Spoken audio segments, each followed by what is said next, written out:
小米17 Pro 系列的拆解呢，终于是给大家端上来了。那本来呢是不存在延迟上线的，奈何这个天公不作美啊，深圳来了强台风天气，被迫停工了2天，没赶上节奏，还望大家见谅啊。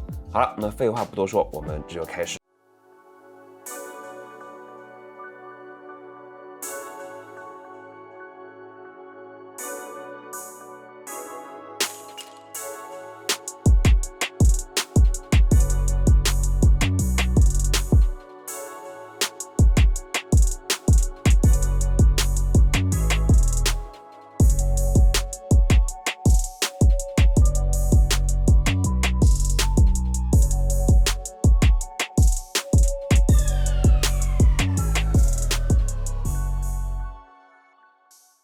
关于外观和体验呢，大家这些天应该了解的差不多了啊。那时隔4年，背屏设计再度回归啊，而这块大背屏，小米也不是第一次玩了，早在小折叠上就已经验证过了。那前几天在岛上有没动不动就拿出来用这个后摄自拍啊？你不得不说，成像素质、辨识度和情绪价值还是相当足的，特别是多人自拍的时候。那还有各种 AOD 的趣味壁纸，以及超级岛的核心信息显示，你比如电话、音乐、打车信息等等，可玩性还是非常高的。那我们手上这2台紫色和绿色啊，正是苏七同款配色。不得不说啊，小米跨界造车以后呢，对于色彩的运用越来越丰富了。那正面采用超椭圆的阿角设计，配合 1.18 毫米的极窄边框直屏，视觉沉浸感拉满。那整个背屏的边缘到火山口再到中框，倒角圆润，整体握质感相当不错。特别是小尺寸的17 Pro 啊，实测重量的192.8克，手感相对更舒适。那17 Pro Max 实测219.9克，在打拼旗舰里算克制类型了。好，接下来我们就边拆边聊。第一步，关机后取出卡托，两者卡托呢都是双卡背靠背放置，材质为金属加塑料，内侧有防尘防水的胶圈。第二步，拆卸后盖，加热后酒精配合拆一片，滑盖粘胶，自左向右打开后盖。那注意内侧还有排线连接啊。卸下螺丝，取出盖板，挑开接口，分离后盖。两者后盖都是玻纤材质。后盖内侧的设计呢大同小异啊，重点来看 Deco 部分，排线之间相互堆叠，错综复杂，看来还得往下拆才行啊。卸下螺丝，取出盖板，挑开接口，加热后取出集成影像外围器件的排线。两者排线的形状虽相去甚远，但上方集成的元器件则完全一致啊，分别是激光对焦传感器、后置红外发射器、一颗闪光灯灯珠、后置环境光传感器、后置麦克风以及为背屏服务的后置环境光传感器。那它集成了距离感应功能，配合上方的2颗激光发射器，让背屏也能实现正常距离的感应。下2颗螺丝，取出白色防水透气膜上的盖板。现在啊 ，Deco 部分的情况就比较一目了然了。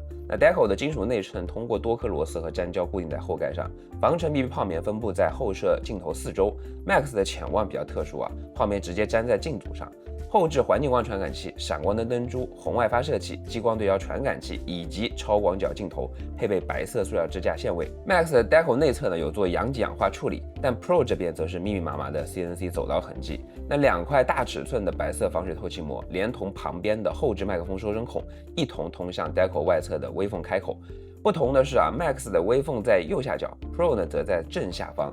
加热后，酒精配合拆片，滑开粘胶，分离背屏。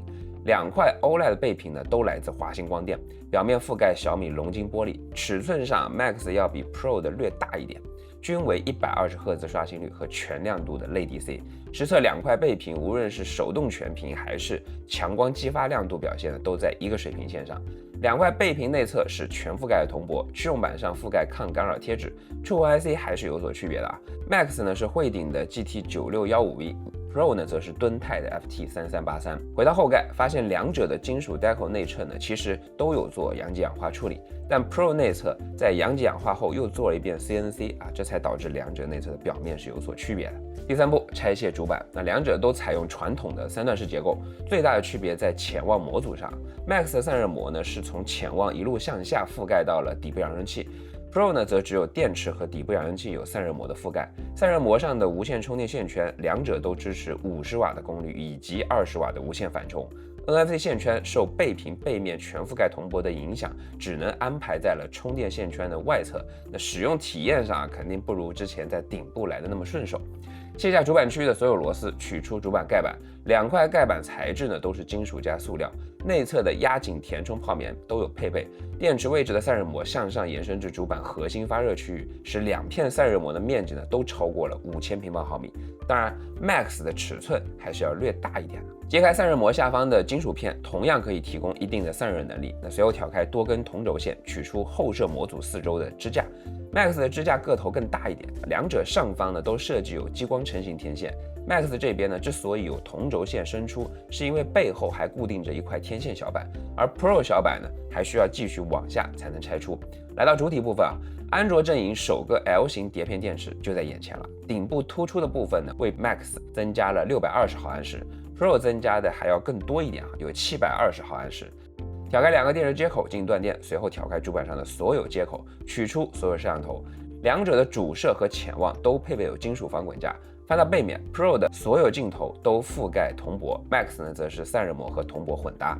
那所有摄像头的详细参数大家看图啊，两者的所有镜头都是5000万像素。主摄呢都采用1.28英寸的光影猎人 950L， 超广和前摄同为豪威的2.88英寸的 OV50M。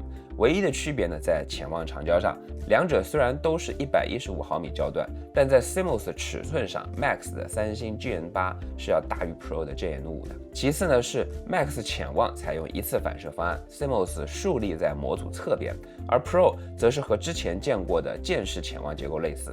CMOS 倒置在模组顶部，内部的梯形棱镜呢使光线通过3次反射呈 W 型进入 CMOS。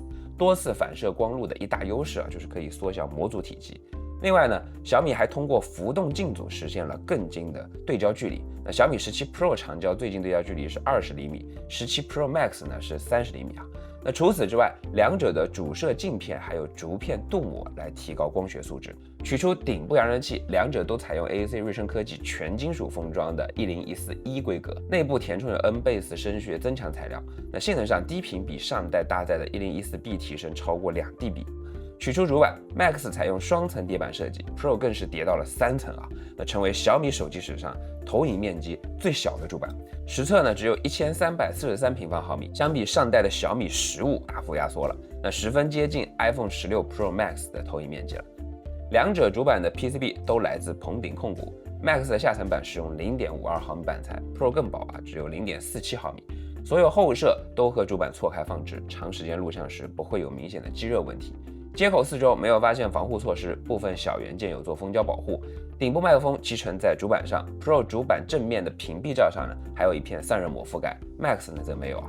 主板背面的屏蔽罩上，两者都有铜箔的覆盖，主要发热芯片位置呢涂有导热材料，薄弱位置使用金属片加固，撕下铜箔，清掉导热材料，吹开屏蔽罩。核心三大件两者完全一致 ，RAM 呢是海力士的 LPDDR5X 9600规格，压在下面呢就是高通的星芒啊第5代骁龙8至尊版。ROM 呢都是三星的 UFS 4.1规格，右上角的 WiFi 蓝牙模块更换为 WCN7881，支持 WiFi 7和蓝牙5.4。右下角呢是自家的澎湃 P3 充电 IC， 射频收发器两者继续沿用 SDR753， 角落呢都有自家的澎湃 T1和 T1 加的信号增强芯片。分层后可以看到，两者的夹层内没有看到额外的导热材料。那关于这颗第5代骁龙8至尊版的能力，从实测游戏来看，17 Pro Max 得益于更好的散热能力，整体的能效比出色啊，比之前我们测试的 QRD 还要再强一些。17 Pro 相比上代呢，也有一定程度的提升。那今年的骁龙芯啊，虽然在硬件架构上改动不大啊，但得益于这个自研的 Orion 架构的优势呢，能效比又更进一步了啊，这对于游戏玩家来说还是喜闻乐见的啊。这时候卸下一颗螺丝就可以取出 Pro 的天线小板了。那对比早就取出的 Max 天线小板，两者的小板版型并不相同啊。Max 的小板上集成一颗自家的澎湃 T1 信号增强芯片，而 Pro 这边呢则是 T1 加，那加上主板上的信号增强芯片 ，Max 共配备了1颗 T1 加和3颗 T1，Pro 呢则是2颗 T1 加和2颗 T1啊。基于芯片的详细信息，大家直接看图。取出前置传感器小板，那两者都采用便于维修的独立模块化设计啊。上方集成有前置的环境光传感器，传感器呢配备了距离感应功能。由于整机有前后2块屏幕，因此呢配备了前1后2，一共3颗环境光传感器啊。中框主板区域两者的设计呢相差不大，顶部麦克风使用泡棉或者胶圈配合白色防水透气膜保护，前摄配备防尘密闭泡棉加2块缓冲胶垫保护镜组。那这个位置的散热膜可以让中框直接参与到主摄的散热中来。潜望和 SOC 位置都有进行镂空，但两者的潜望 CMOS 一个侧置一个倒置都没有办法直接接触到 VC 均热板，因此这个区域的镂空呢，还是为了降低后摄的突出高度而设计的，所以横穿镂空区域的延长排线也就无所谓阻不阻挡散热了。但 SOC 位置的镂空还是为了让均热板可以直触核心的。那 VC 的凸台设计呢，用来缩小核心和均热板的间隙，降低 Z 轴方向的接触热阻。上方残留的导热材料也是为了加强这个导热效率。第4步，拆卸副板部分，卸下副板区域的所有螺丝，取出盖板。那两者盖板材质都是金属和塑料，内侧接口和马达对应位置呢贴有压紧泡棉。Pro 的底部扬声器和盖板集成在一起，一会儿把 Max 拆出来，我们再做对比。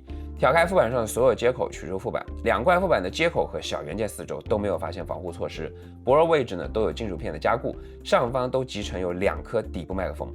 SIM 卡卡槽以及 Type-C 接口，接口都来自 LCN 前德电子，根部呢有做封胶处理。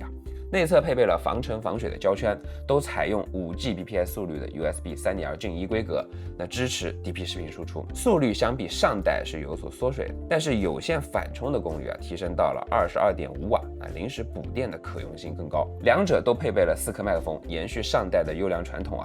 底部麦克风收声孔都采用 L 型防呆设计，误插后不用担心防护结构的损坏。取出底部扬声器都采用歌尔股份全腔设计的1115X 规格，内部同样填充有 N-Base 声学增强材料，低频性能相比上代搭载的1115D 也提升了2dB。取出 X 轴线性马达，两者的马达都来自 AAC 瑞声科技。Max 呢采用 ESA 0809E 规格，那使用第3代技术平台打造，厚度来到4毫米，综合性能呢略优于小米15上那颗 ESA 0809B。那 Pro 这边则选用 SSA 0809C 规格，那三维和常规的 ELA 0809A 一样，但技术平台是第1代 ELA 的小迭代 SSA， 综合性能略胜于 ELA 9595A。中框副板区域所有底部麦克风收声孔都配备防漏音泡棉和白色防水透气膜。底部扬声器出声口使用红色胶圈加细密的防尘网保护，两者都通过了 IP68 加 IP69 的双重防护认证。